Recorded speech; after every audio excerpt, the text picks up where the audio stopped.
Unknown women pioneers in science and geography. What if I told you that some of the most important geographical discoveries were made by women whose names history has all but forgotten? Today we're going to travel in the footsteps of these amazing female explorers whose exploits changed our understanding of the world. Alexandra David Neal, conqueror of Tibet. Imagine Tibet at the end of the 19th century, a mysterious, closed country where no European had ever set foot.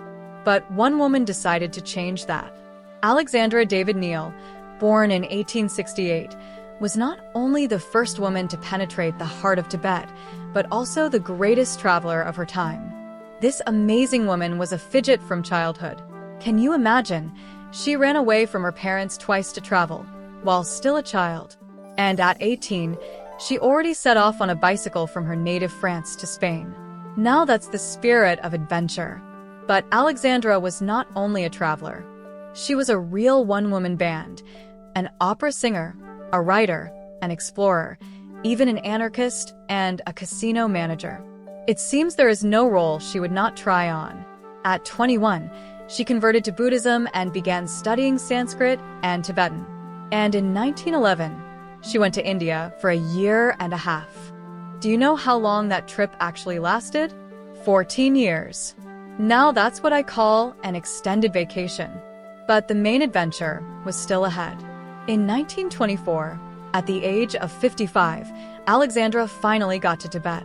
She pretended to be a beggar and slipped past the border guards. Imagine how she later boasted, "I wandered through the temples and terraces of the monastery, and not a single soul guessed that for the first time in the history of mankind, a Western woman was seeing the innermost secrets of this closed city." Alexandra lived to be 100 years old, and to the end she did not lose her spirit of adventure. At 82, she climbed an alpine pass more than 2,000 meters high. What a grandma, I tell you. After Alexandra's death, locals considered her an eccentric and a dreamer. But imagine their surprise when, 20 years after her death, the Dalai Lama himself came to honor her memory. That's how it is. Don't underestimate eccentrics. Alexandra David Neal proved that if you really want something, then no obstacles can stop you. She opened up the mysterious world of Tibet for us and showed that adventures have no age. This is what she is, a real conqueror of Tibet. Alexandra Viktorovna Potanina.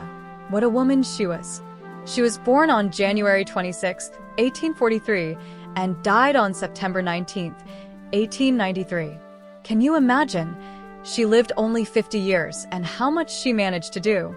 She was born in Nizhny Novgorod, into a priest's family. Since childhood, she was an inquisitive girl, always reading and drawing.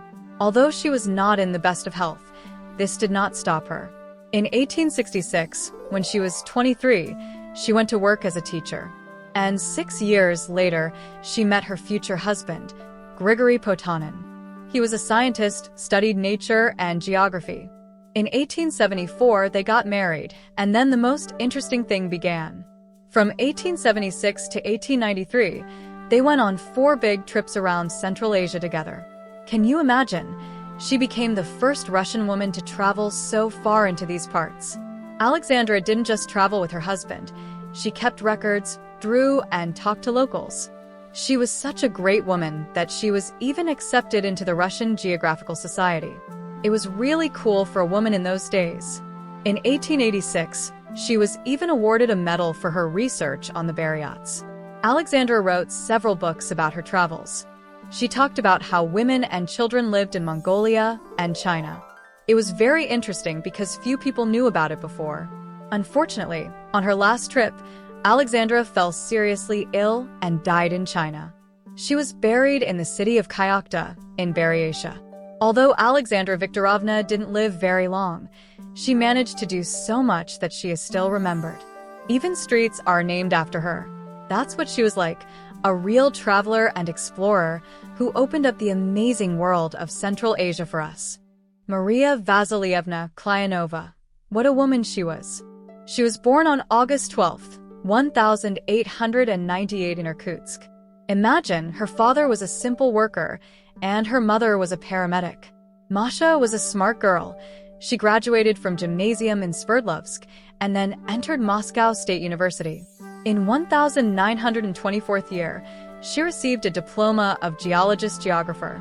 2 years later, she already defended her PhD, and in 1937 became a doctor of science and professor.